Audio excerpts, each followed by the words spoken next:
Olá!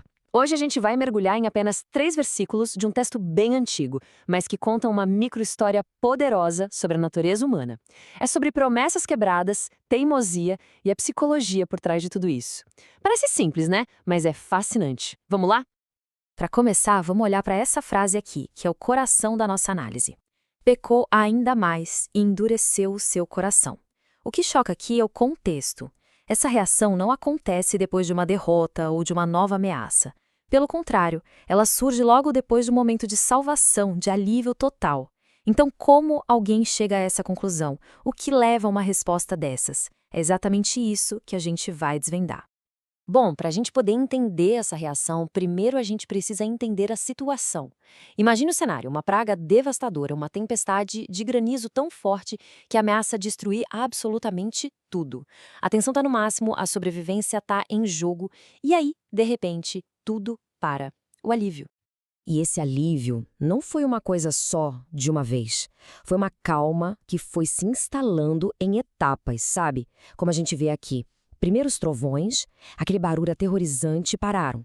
Depois, a violência do granizo. Acabou.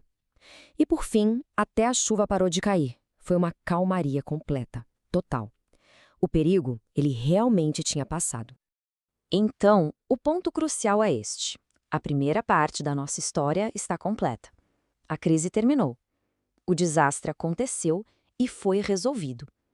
A lógica diz que a história deveria seguir para um final de gratidão, de cumprimento de promessas, certo? Pois é, mas é bem aqui que a narrativa dá uma virada surpreendente. E agora a gente chega na reação do faraó. É aqui que a psicologia da coisa fica interessante. Porque não se trata de uma reação de alívio, e sim de um cálculo. Um cálculo frio e totalmente inesperado. O texto é muito específico. Ele diz, vendo o faraó. Ou seja, não foi uma reação no calor do momento, um lapso de memória, não. Ele observou, ele processou a informação de que a ameaça tinha sumido e só então ele tomou a decisão dele. Foi um ato consciente, calculado com base nessa nova realidade de segurança. E olha só esse contraste. É gritante. De um lado, a gente tem a reação que todo mundo esperaria, né? Alívio, gratidão e, o mais importante, cumprir a promessa que foi feita sob pressão. Do outro lado, o que de fato aconteceu? Ele pecou de novo.